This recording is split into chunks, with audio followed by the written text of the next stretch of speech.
Hello friends, मैं सुधीर स्वागत करता हूं आप सभी का आपके अपने चैनल स्कोर मैक्स पे। और आज हम डिस्कस करने वाले हैं आपकी IBO 5 की यूनिट 14 पोर्ट सिस्टम्स। तो अगर हम पोर्ट सिस्टम की बात करें, पोर्ट्स की बात करें इंडिया में, तो इंडिया के अंदर जो वाटर रिसोर्स है बहुत ज़्यादा कह सकते हैं रिच अमाउंट में है। हमारी जो कोस्ट लाइन है वो 7400 किलोमीटर की नियरली, और हमारे पास इस टाइम पे 11 तो मेजर पोर्ट हैं और 163 आप कह सकते हैं या 163 माइनर पोर्ट है। क्योंकि जितनी आपकी जो कोस्ट लाइन ज़्यादा, जितनी आपके पास वास्ट कोस्ट लाइन होगी, उतना ही बेटर आप ट्रेड कर पाओगे शिपिंग के अंदर। तो हमारे पास जो 11 मेजर पोर्ट्स हैं उनके बारे में बात करते हैं।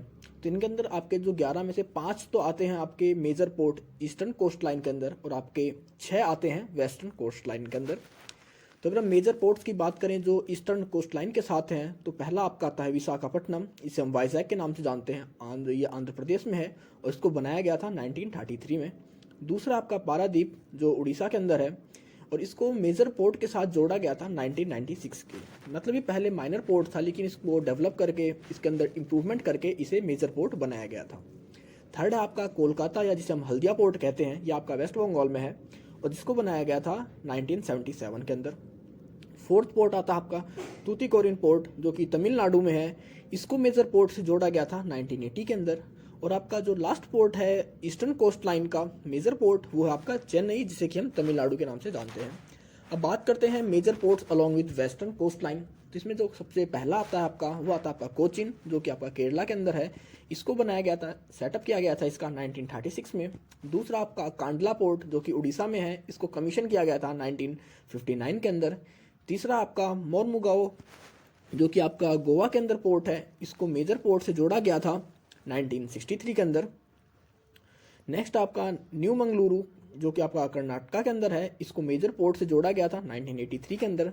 नेक्स्ट आपका जवाहरलाल नेहरू पोर्ट या JNPT पोर्ट, जो कि गोवा में है, और इसको कमीशन किया गया था, पास किया गया था 1989 के अंदर। और लास्ट है आपका मुंबई पोर्ट, जो कि महाराष्ट्र के अंदर है। तो टोटल ये 11 पोर्ट हैं या 11 मेजर पोर्ट हैं जो कि इंडिया के पास हैं या इंडिया के अंदर अपनी सर्विस प्रोवाइड करते हैं।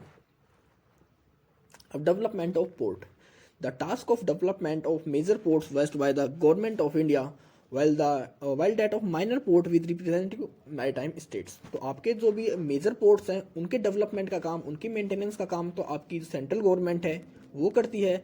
और आपके साथ जितने ही आपके कह सकते हैं माइनर पोर्ट हैं, उनका जो डेवलपमेंट है, उनका जो मेंटेनेंस है, जो भी स्टेट उस पोर्ट से कनेक्ट हैं और जुड़ रहे हैं, वो उसके रिलेटेड उसका डेवलपमेंट, उसका मेंटेनेंस करते हैं। The central and state government also work collectively towards the improvement of ports and provide technical assistance as needed। और आपके सेंट्रल और स्टेट गवर्नमेंट दोनों एक साथ मिलकर भी काम करती हैं आपके कई पोर्ट्स को टेक्निकल असिस्टेंस प्रोवाइड करने में, उन पोर्ट्स को डेवलप करने में, इम्प्रूव करने में। अब इंडियन पोर्ट एक्ट 1908, अब इसकी बात करते हैं। The act provides for conservation and management of ports, levying charges and safety of vessels. तो इस एक्ट के अंदर डिस्क्राइब किया गया है कि आप किस तरह अपने पोर्ट्स का मैनेजमेंट करोगे, किस तरह उनको कंजर्व करोगे, आप किस अमाउंट में, किस ड्यूटी के हिसाब से चार्ज कलेक्ट करोगे, और आपके जो वेसल्स हैं उनके क्या सेफ्टी मेजर्स होंगे, आपको किस किस तरह के इक्विपमेंट्स रखने हैं, उन सभी चीज़ों के बारे में इंडियन पोर्ट एक्ट 1908 के अंदर बताया गया है। दूसरा आपका major port trust act 1963। The act has provisions for setting up port trust boards, vesting them power to control, administration and manage major ports। तो इसके अंदर बात करी गई है कि किस तरह आप किसी नए पोर्ट को या नए पोर्ट ट्रस्ट बोर्ड को सेटअप करोगे, उसको बनाओगे, उसके अंदर किस तरह आप पावर का डिस्ट्रीब्यूशन करोगे, किस तरह उनका जो एडमिनिस्ट्रेशन सेटअप होगा, और किस तरह वो उस मेजर पोर्ट के फंक्शंस को, रेगुलेशंस को, रूल्स को मैनेज करेंगे। The port of Kolkata, Mumbai and Chennai are the oldest. These come in the existence during 17th century। तो हमारे पास आपके कोलकाता, मुंबई और चेन्नई, ये तीनों पोर्ट ऐसे हैं जो सबसे पुराने हैं, और इनका जो एग्जिस्टेंस देखा जाता है वो 17th सेंचुरी के बीच में हुआ था। क्योंकि जब इंडिया के अंदर कह सकते हैं ब्रिटिशर्स आए थे तो इन्हीं पोर्ट्स के थ्रू आए थे, और तब से ही ये जो पोर्ट्स हमारे एग्जिस्टेंस में हैं। Port as a catalyst to India's foreign trade. तो कैटलिस्ट कह सकते हैं कि हमारा जो फॉरेन ट्रेड है उसको बढ़ाने का काम, या कह सकते हैं एक कैटलिस्ट है जो कि हमारे फॉरेन ट्रेड को बढ़ाता है, हमारी फॉरेन अर्निंग को बढ़ाता है। तो port helps in handling cargo. आपके जो पोर्ट होते हैं किस तरह आपके फॉरेन ट्रेड को बढ़ाएगा, क्योंकि पहले तो हेल्प करता है ये आपके कार्गो को हैंडल करने में, चाहे आपका एक्सपोर्ट हो चाहे आप इंपोर्ट कर रहे हैं, तो दोनों कंडीशन में आपका जो कार्गो आता है बाय पोर्ट, उसको हैंडल किया जाता है पोर्ट्स के थ्रू। तो ये आपके कहीं ना कहीं फॉरेन ट्रेड को इम्प्रूव करता है, कह सकते हैं एफिशिएंट बनाता है।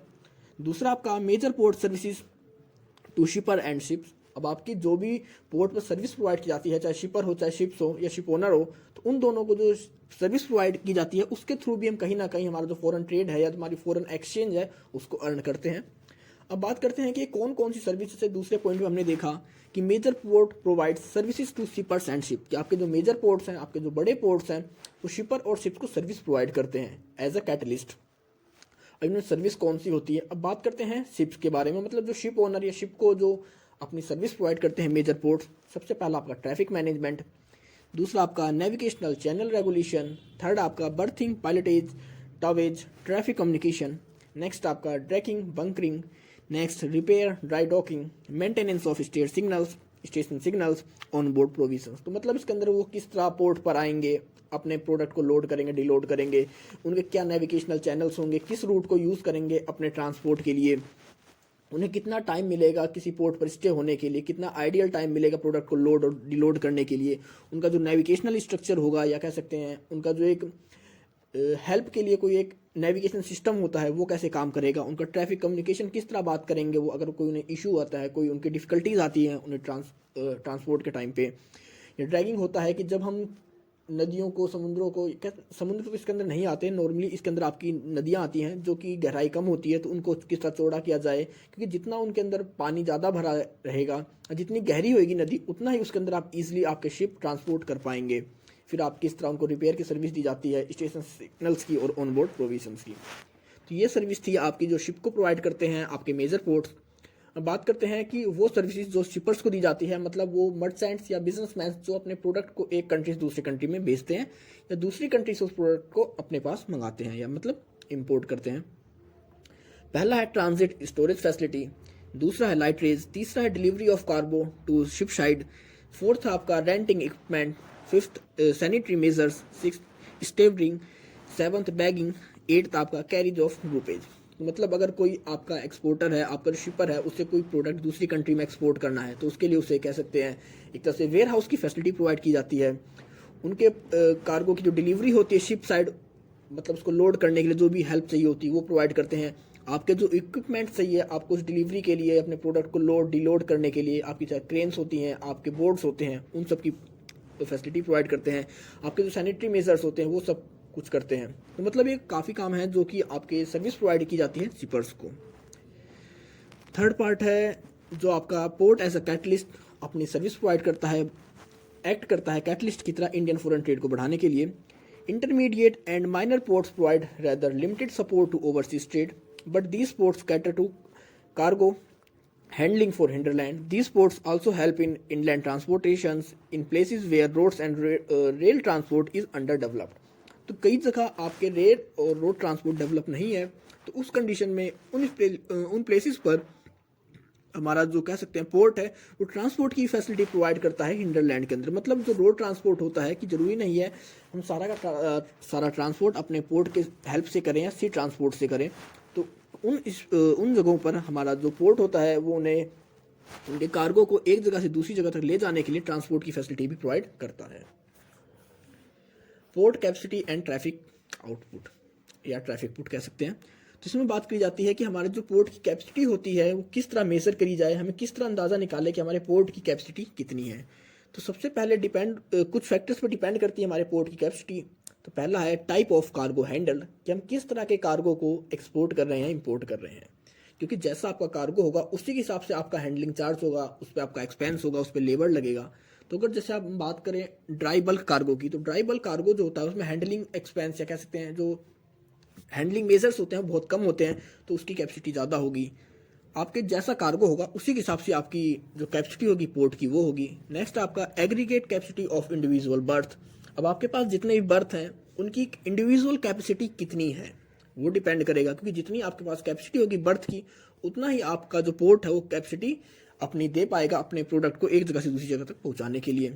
नेक्स्ट आपका equipments used in cargo handling. अब आप कार्गो को हैंडल करने के लिए किस तरह के इक्विपमेंट का यूज़ कर रहे हैं। हो सकता है आप ट्रेडिशनल इक्विपमेंट यूज़ कर रहे हैं, या फिर आप अगर मॉडर्न इक्विपमेंट्स यूज़ कर रहे हैं या कह सकते हैं हाईली टेक्निकल इक्विपमेंट यूज़ कर रहे हैं, तो आपकी जो कैपेसिटी है वो ज़्यादा अच्छी होगी। नेक्स्ट आपका कार्गो सर्विसिंग। कार्गो सर्विसिंग के अंदर बात करेंगे कि हम किस तरह की सर्विस प्रोवाइड करते हैं अपने प्रोडक्ट को, अपने शिपर्स को, तो उस चीज़ पे डिपेंड करता है। तो नॉर्मली ये 4 पॉइंट है जिनके ऊपर जो फैक्टर्स हैं ये कि हमारे डिपेंड करते हैं कि हमारी पोर्ट की कैपेसिटी कितनी होगी। नेक्स्ट बात करते हैं कैपेसिटी यूटिलाइजेशन। कैपेसिटी यूटिलाइजेशन होता है कि जिस तरह आपका जो 1991 के बाद की बात अगर हम करें, ग्लोबलाइजेशन के बाद की बात करें, एलपीजी की बात करें, तो वहाँ पर आपका जो ग्लोबल बिजनेस था या आपका जो इंटरनेशनल ट्रेड था, उसका जो ट्रैफिक था कार्गो का, बहुत तेज़ी से बढ़ा। लेकिन आपके जो पोर्ट थे वो उस तेज़ी से डेवलप नहीं हो पाए, ना ही उनका जो मेंटेनेंस था वो हो पाया उस हिसाब से, क्योंकि आपका ट्रेड बढ़ गया, आपका ट्रैफिक बढ़ गया, लेकिन आपके पोर्ट आपके प्रीवियस कंडीशंस में ही थे। तो उस कंडीशन में क्या हुआ, हमारे जो पोर्ट्स थे उनके ऊपर एक्स्ट्रा बर्डन आ गया अपनी सर्विस को देने के लिए, क्योंकि पोर्ट तो आज भी लिमिटेड ही थे हमारे पास, लेकिन हमारा जो ट्रैफिक था पोर्ट का या कार्गो ट्रैफिक था वो इंक्रीज हो चुका था। तो हर पोर्ट का एक आइडियल स्पेस होता है, कैपेसिटी होती है कि आप उसको मिनिमम इतने तक यूज़ कर सकते हैं। तो नॉर्मली हमारे पास जो आइडियल स्पेस है पोर्ट को यूज़ करने का वो हमारे पास 80% है, कि अगर पोर्ट के ऊपर 100 वेसल्स को यूज़ करने का स्पेस है तो आप सिर्फ 80 वेसल्स को यूज़ करोगे वहाँ पर। ये हमारी कह सकते हैं आइडियल वैल्यू थी।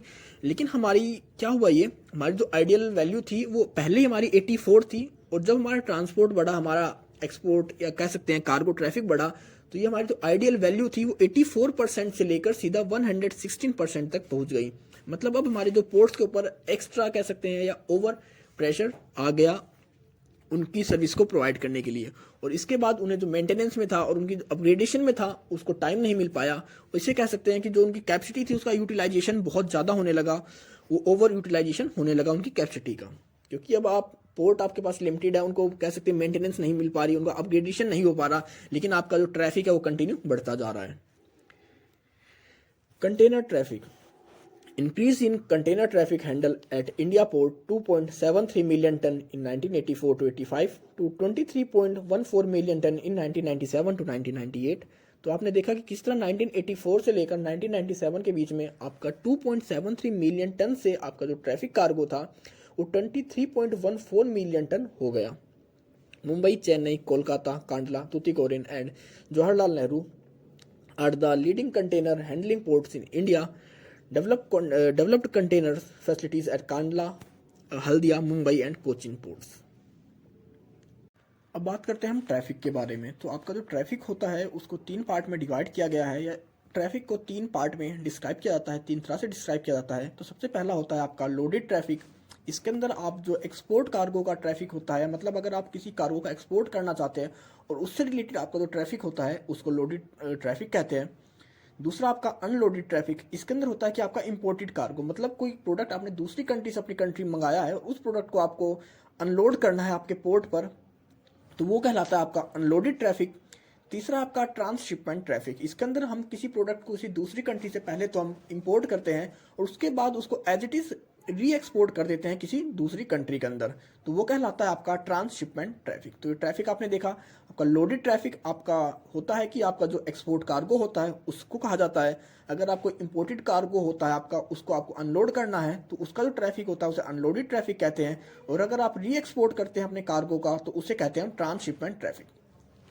पोर्ट्स को देख लेते हैं, पोर्ट्स के बारे में डिस्कस करते हैं। तो नॉर्मली पोर्ट्स को भी 3 पार्ट में डिवाइड किया जाता है। तो सबसे पहला होता है आपका एक्सपोर्ट हैवी पोर्ट। इसके अंदर आप बात करेंगे कि हैंडल एक्सपोर्ट ट्रैफिक, मतलब आपके वो पोर्ट्स जो एक्सपोर्ट ट्रैफिक को हैंडल करते हैं उनको कहते हैं हम एक्सपोर्ट हैवी पोर्ट। दूसरा है आपका इंपोर्ट हैवी पोर्ट। इसके अंदर बात करते हैं कि हैंडल इंपोर्ट कार्गो, मतलब वो पोर्ट जो कि आपके इंपोर्ट कार्गो को हैंडल करते हैं। और तीसरा आपका बैलेंस पोर्ट। इसके अंदर handle both import and export cargo. तो ये थे आपके पोर्ट्स। अब बात करते हैं प्रोडक्टिविटी ऑफ इंडियन पोर्ट्स। हमारी जो प्रोडक्टिविटी है इंडियन पोर्ट्स की वो कैसी है, क्या इंडिकेटर्स हैं, कितनी प्रोडक्टिविटी है, उसके बारे में। तो हमारे जो प्रोडक्टिविटी इंडिकेटर्स हैं उनको देखते हैं कि हम किस तरह पता करते हैं कि हमारी कितनी प्रोडक्टिविटी है हमारे इंडियन पोर्ट्स की। तो सबसे पहला है हमारा वेसल सेल पर एनम, मतलब हमारा जो कह सकते हैं कि एक 1 ईयर के अंदर कितना ट्रैवल करते हैं हमारे जो भी पोर्ट्स हैं या हमारे जो शिप हैं। मतलब इसमें कैलकुलेट किया जाता है कि हमारे जो शिप हैं टोटल हमारे पोर्ट से कितना ट्रैवल कर रहे हैं। दूसरा होता है आपका average turn around time. Average turn around time होता है कि कोई शिप एक लिमिटेड टाइम के अंदर अपना जो पूरा एक ट्रैवल होता है वो कितने टाइम के अंदर कंप्लीट करता है, मतलब उसका जो एक राउंड होगा आपके एक पोर्ट से लेकर दूसरे पोर्ट तक पहुंचने के लिए, उसका जो ट्रांसपोर्ट टाइम होगा उसके लिए वो कितना टाइम लेता है वो डिपेंड करता है। वो इंडिकेटर होता है आपके प्रोडक्टिविटी का। तीसरा होता है आपका एवरेज पर बर्थिंग वेट टाइम, आपका जो वेटिंग टाइम होता है बर्थ के ऊपर वो कितना है। नेक्स्ट आपका आउटपुट पर शिप डे टन्स, मतलब डेली एक जो शिप है वो कितने टन्स के वेट को कार्गो को एक्सपोर्ट करता है, इंपोर्ट करता है या लोड करके अपनी सर्विस प्रोवाइड करता है।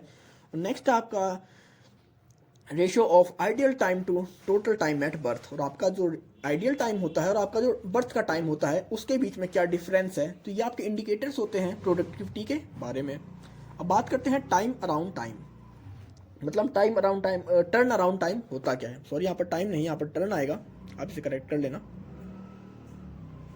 टर्न अराउंड टाइम, तो टर्न अराउंड टाइम होता क्या है कि the turn around time for Indian ship is 8.5 days। The turn around time is delivered into 3 parts. अब आपका जो टाइम दिया गया है कि अगर कोई हमारे इंडियन शिप्स है तो उन्हें अपनी सर्विस को प्रोवाइड करने के लिए उनका जो एक आइडियल टाइम फिक्स किया गया है वो 8.5 days, मतलब 8.5 दिन का टाइम उन्हें दिया गया है एक आइडियल अपने सर्विस को प्रोवाइड करने के लिए। और हमारा जो टर्न अराउंड टाइम होता है वो 3 पार्ट्स में डिवाइड है।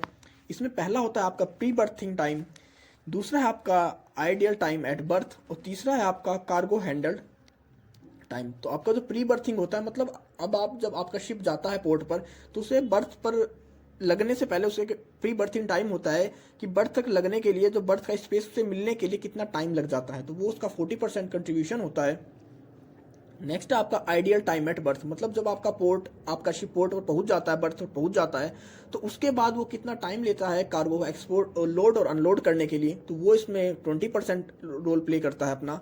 और थर्ड होता है आपका कार्गो हैंडल्ड, मतलब अब आपका जो कार्गो हैंडल का टाइम होता है, किस तरह आप उस कार्गो को हैंडल करोगे, लोड करोगे, डिलोड करोगे, किस तरह अपनी सर्विसेज को प्रोवाइड करोगे, तो वो इसके अंदर आपका 40% होता है। तो ये था आपका टाइम अराउंड टाइम। नॉर्मली 8.5 दिन या कह सकते हैं 8.5 days लगते हैं हमारे टर्न अराउंड टाइम हमारे शिप्स को।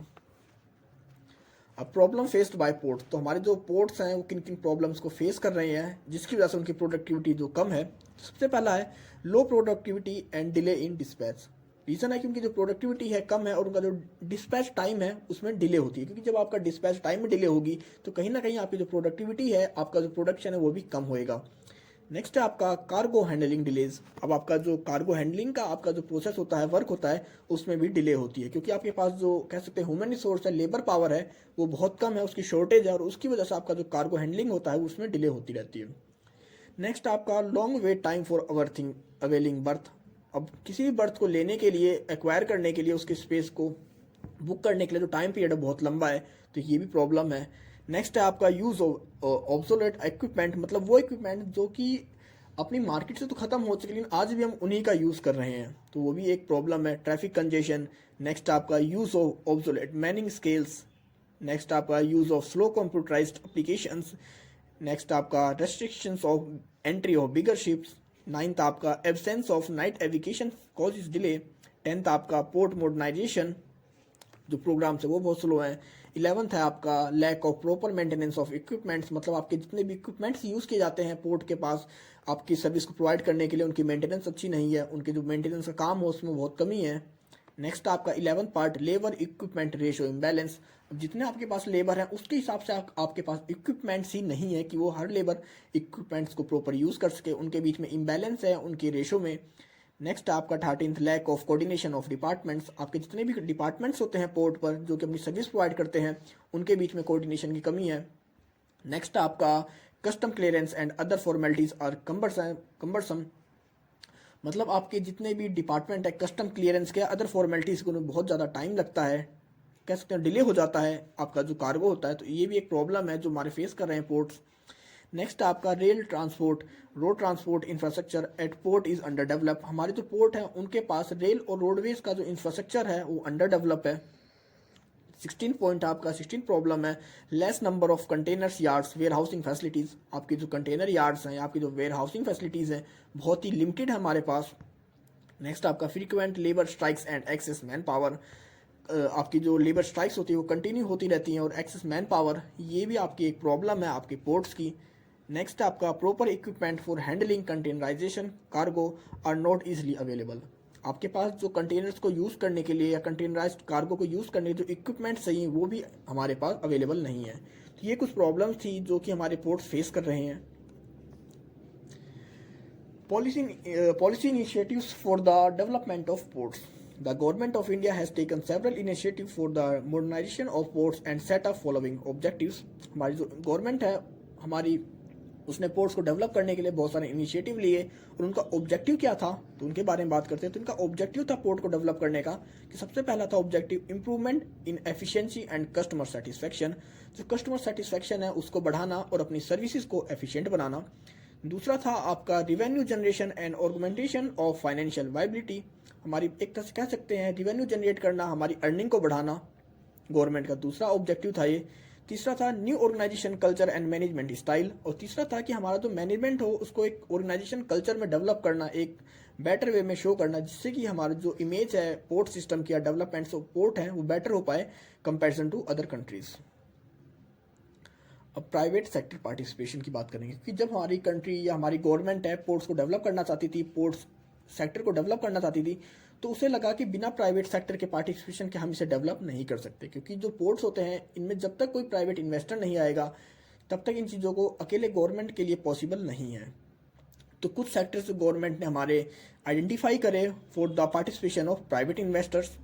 जिनमें था आपका पहला आता है लीज पोर्ट असेट्स, देख सकते हैं लीज पोर्ट असेट। दूसरा आपका पायलटेज, तीसरा है ड्रैगिंग, नेक्स्ट है कैप्टिव पावर प्लांट, नेक्स्ट है captive facilities for port based industries, sixth आपका ship repair and dry docking facilities, seventh आपका construction of operation of container terminals, eighth आपका supply and maintenance of cranes and handling equipments, construction of operation of storehouses, warehouses, tank farms and other support facilities, और tenth आपका leasing equipments for handling cargo and floating craft. तो मतलब ये कुछ ऐसे sectors थे जिन्हें government ने आइडेंटिफाई किया कि अब इन सेक्टर्स में हमारे जो प्राइवेट इन्वेस्टर्स हैं अपना पार्टिसिपेंट कर सकते हैं, इन चीज़ों में वो इन्वेस्ट कर सकते हैं, इनमें अपना पार्टिसिपेशन कर सकते हैं।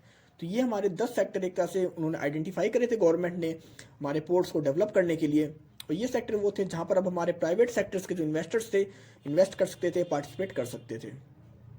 नेक्स्ट आपका इसके बाद हमारी गवर्नमेंट ने कह सकते हैं बहुत सारे इंसेंटिव्स भी दिए प्राइवेट इन्वेस्टर्स को, एक तरह से मोटिवेट करने के लिए, एनकरेज करने के लिए कि वो ज़्यादा से ज़्यादा पोर्ट को डेवलप करने के लिए पोर्ट इंडस्ट्री में अपना कह सकते हैं इन्वेस्टमेंट करें। तो सबसे पहला इसमें जो इंसेंटिव था वो था कि tax holiday for 5 years.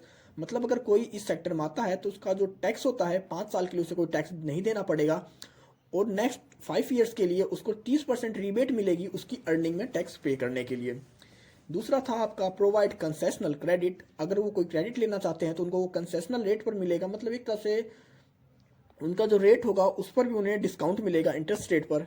Next था आपका अलाउ एक्सटर्नल कमर्शियल बोरोइंग, उन्हें अलाउ कर दिया गया, परमिशन दे दी गई कि वो बाहर से कहीं से भी अपने लिए क्रेडिट को बोरो कर सकते हैं। नेक्स्ट था आपका tax concession 40% on income tax from infrastructure financing, और अगर वो इंफ्रास्ट्रक्चर फाइनेंसिंग करते हैं तो वहाँ पर उन्हें 40% इनकम टैक्स में रिबेट दी गई, कंसेशन दिया गया। नेक्स्ट था आपका tax relief for investors investing in equity डेब्ट इन इंफ्रास्ट्रक्चर कंपनीज। अब आपकी उन्हें टैक्स रिलीफ दी गई कि अगर हमारे इन्वेस्टिंग जो ये फाइनेंशियल जो फाइनेंस इन्वेस्ट कर रहे हैं हमारे जो प्राइवेट प्लेयर्स थे, अगर वो इक्विटी या डेब्ट इंफ्रास्ट्रक्चर कंपनीज के अंदर इन्वेस्ट करते हैं तो उनके अंदर वहाँ पर टैक्स रिलीफ दी गई उन्हें। नेक्स्ट था आपका automatic approval of 74% FDI in infrastructure companies, और अगर आप कोई इंफ्रास्ट्रक्चर कंपनी ओपन करते हैं, हमारे जो प्राइवेट प्लेयर कोई कंपनी ओपन करते हैं, सब्सिडी ओपन करते हैं, तो उसके अंदर 74% FDI को परमिशन दे दी गई। तो नॉर्मली अगर हम बात करें कि मैं नॉर्मल इंसेंटिव क्या था, तो इंसेंटिव वही था कि उनको हर तरह के टैक्स में उनके क्रेडिट के अंदर उनको कह सकते हैं कंसेशन दिया गया, रिबेट दी गई, जिससे कि वो ज़्यादा से ज़्यादा एनकरेज हो, पार्टिसिपेट करें हमारे पोर्ट को डेवलप करने में। लेकिन इतना कुछ करने के बाद भी गवर्नमेंट ने अब उन्हें काफ़ी सेक्टर्स दे दिए जहाँ पर वो अपने आप अपना इन्वेस्टमेंट कर सकते थे, उन्हें इंसेंटिव भी प्रोवाइड करे, लेकिन इसके बाद भी जो हमारे प्राइवेट प्लेयर्स थे उनका कह सकते हैं बहुत कम एनकरेज हुए इस सेक्टर में आने के लिए। तो इसका कुछ रीज़न थे इसके। तो सबसे पहला रीज़न था इसका रिक्वायरमेंट फॉर हाई इन्वेस्टमेंट, मतलब अगर आप पोर्ट सिस्टम में या पोर्ट इंडस्ट्री में, शिपिंग इंडस्ट्री में आना चाहते हैं तो इसके लिए आपको जो इन्वेस्टमेंट थी बहुत ज़्यादा इन्वेस्टमेंट की नीड थी। दूसरा था आपका provision gestation period is long, आपका जो गेस्टेशन पीरियड हुआ करता वो बहुत लंबा था, मतलब आपके आपका जो बिजनेस था उसको सेटअप होने में, उसकी फॉर्मेलिटीज़ को पूरी करने में बहुत ज़्यादा टाइम लगा करता। नेक्स्ट था आपका majority of ports in India is under government of India, मतलब इंडियन गवर्नमेंट। और आपके जो मेजोरिटी पोर्ट्स थे इंडिया के अंदर वो सारे के सारे इंडियन गवर्नमेंट के अंडर थे, क्योंकि अगर वहाँ पर कोई प्राइवेट पार्टिसिपेंट आता भी है, वो ट्रेड करता भी है, तो कहीं ना कहीं वो गवर्नमेंट ऑफ इंडिया के अंदर ही उनके रूल्स रेगुलेशंस को ही फॉलो करके ही कर सकता है। नेक्स्ट था आपका लो रेट्स ऑफ रिटर्न, और इसके अंदर जो आपका रिटर्न मिला करता आपको वो बहुत ही कम रहा करता कंपेरिजन टू आपकी इन्वेस्टमेंट के। तो ये था आपका प्राइवेट सेक्टर पार्टिसिपेंट्स कि कौन कौन सेक्टर्स को गवर्नमेंट के थ्रू आइडेंटिफाई किया गया, फिर उसके बाद हमारी गवर्नमेंट ने किस तरह इंसेंटिव प्रोवाइड करे, और हमारे प्राइवेट सेक्टर्स के जो हमारे प्लेयर्स थे वो क्यों नहीं इस चीज़ में इन्वेस्ट करा उन्होंने, इसको क्या रीजंस थे, तो वो हमने देखा यहाँ पर। अब बात करते हैं corporation of ports. The ports of trust organisation structure has many problem, many decisions request approval of government which cause delay in making time decisions. To overcome this each port must be established as a joint stock company under the Indian Company Act 1956. As corporate entities, these could have ownership, autonomy in decision-making, managerial responsibilities, and would be able to raise equity debts from market or obtain institutional financing assets against assets backup to fund their project initiatives. तो हमारी पहले क्या था कि अगर port पर किसी भी हमारा जो ट्रस्ट था पोर्ट का ऑर्गेनाइजेशन था, अगर उसे कोई भी डिसीजन लेना हुआ करता तो वो पहले गवर्नमेंट से अप्रूवल लिया करता, और उसके अंदर इसके कारण क्या हुआ करता कि आपके जो डिसीजन लेने में टाइम हुआ करता तो बहुत ज़्यादा लग जाया करता, और कहीं ना कहीं हमारे जो राइट डिसीजन हुआ करते वो टाइम पर नहीं ले पाया करते हम। क्योंकि अगर आप डिसीजन को टाइम पर नहीं ले पाते तो बाद में उस डिसीजन का, उस आपके ऑर्डर का कोई भी बेनिफिट नहीं रह जाता। तो इस चीज़ को ख़त्म करने के लिए या अपने डिसीजंस को टाइम पर लेने के लिए 1956 के अंदर आपके जितने भी पोर्ट थे उन सभी ने अपने आप को एक जॉइंट स्टॉक कंपनी में रजिस्टर किया under as a Indian company act 1956। और इसके बाद हमारे जितने भी मेजर पोर्ट्स थे वो उनके खुद की कॉर्पोरेट एंटिटी बन गई, और इसके बाद अब उनके पास खुद की ओनरशिप थी। अब वो अपने डिसीजंस को खुद ले सकते थे, उनकी जो मैनेजरियल रिस्पॉन्सिबिलिटीज़ थी वो भी उनके ऊपर खुद की थी। अब उन्हें अपने डिसीजंस के लिए या अपनी मैनेजरियल रिस्पॉन्सिबिलिटीज़ के लिए गवर्नमेंट से अप्रूवल या परमिशन नहीं लेने पड़ा करती। इसके बाद अब वो अपने लिए खुद फाइनेंस भी कलेक्ट कर सकते थे, अपने शेयर भी इशू कर सकते थे, इक्विटी डेब्ट भी इशू कर सकते थे, और अपने प्रोजेक्ट के हिसाब से बोरोविंग कर सकते थे मार्केट में अपने शेयर्स को, अपने डेब्ट को इशू करके। तो ये था आपका कॉर्पोरेशन ऑफ पोर्ट्स, मतलब किस तरह पोर्ट्स ने अपने आप को एज अ कह सकते हैं कॉर्पोरेट एंटिटी बनाया। अब जॉइंट वेंचर नॉर्मली होता क्या है कि जब दो या दो से ज़्यादा आपके प्लेयर्स या आप कह सकते हैं बिजनेसमैन मिलकर किसी एक काम को करने के लिए अपने एंटिटी को कंबाइन करते हैं एक जगह पर, तो वो कहलाता है जॉइंट वेंचर।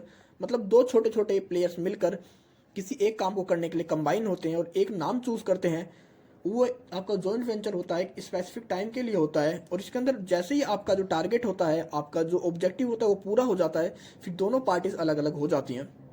तो इसके अंदर government has permitted setting up 100% foreign on subsidy in India. इसके अंदर हमारी गवर्नमेंट ने परमिशन दी कि अगर आपकी कोई फॉरेन सब्सिडी है तो वो हमारे पास इंडिया के अंदर 100% foreign on subsidy in India open कर सकते हैं, सेटअप कर सकते हैं।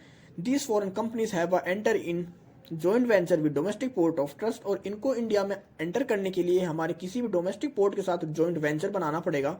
The revenue share of foreign company will be maximum up to 49%, और इनका जो मैक्सिमम अर्निंग होगी वो 49% तक रखी गई। तो जॉइंट वेंचर के बारे में भी बात करी गई। जॉइंट वेंचर को भी कह सकते हैं प्रोसेस में लाया गया, इंट्रोड्यूस किया गया हमारे पोर्ट सिस्टम में।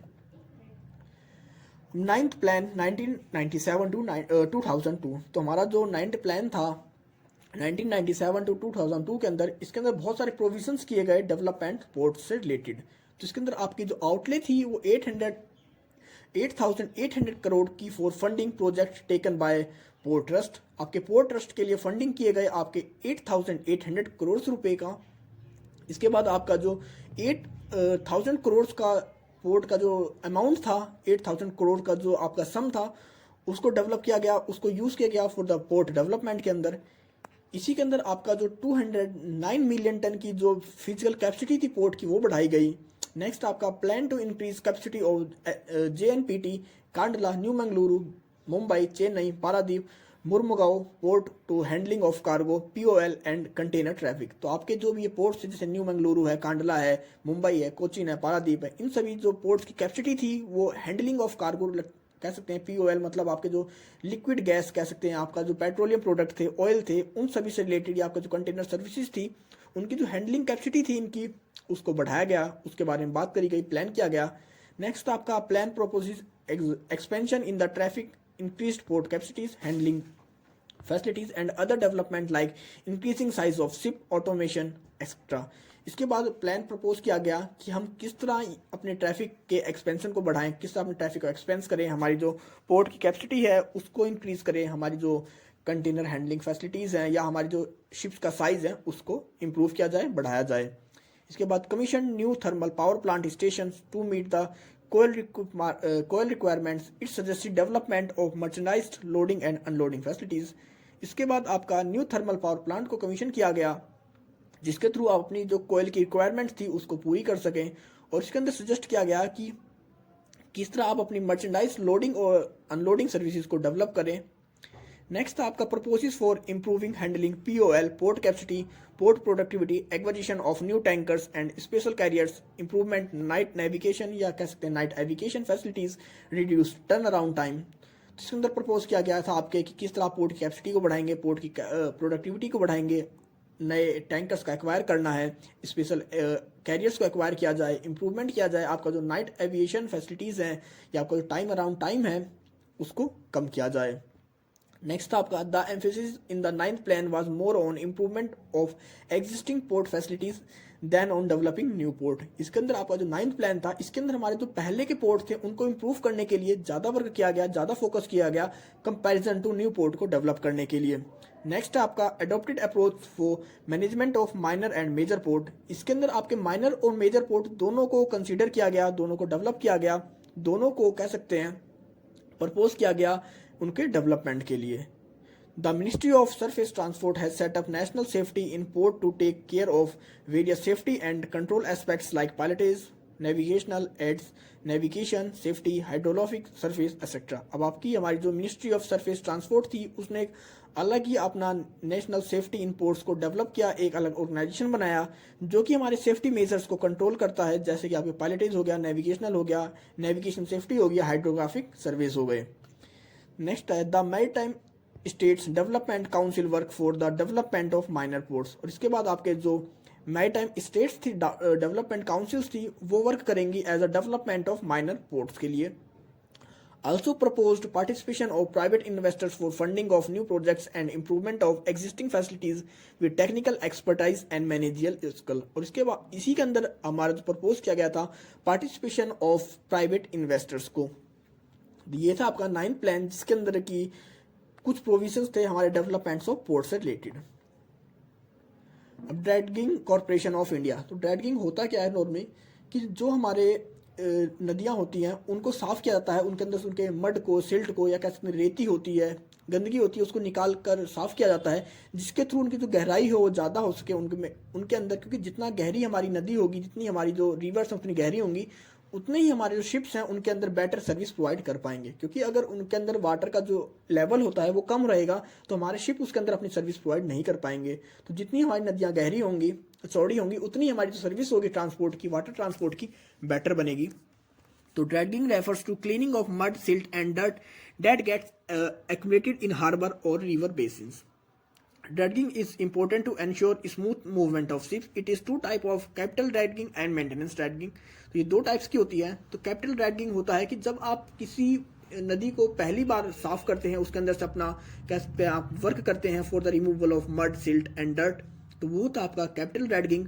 और जब आपने पहले किसी नदी को साफ किया है कि आपने किसी रिवर को या किसी बेसिन को या किसी हार्बर को, और उसके बाद उसकी मेंटेनेंस के अंदर या उसकी मेंटेनेंस के लिए आप अगर कोई काम करते हैं, मतलब आपने कोई पहले कैपिटल ड्रैगिंग करी थी, आपने रिमूव करा था उसके सिल्ट को, उसके मड को, लेकिन आपके रिमूव करने के बाद भी शायद उसमें कुछ रिमेनिंग पार्ट रह गया हो, तो उसके बाद अगर आप वहाँ पर मेंटेनेंस करते हैं ड्रैगिंग की, तो वो आपकी मेंटेनेंस ड्रैगिंग होती है।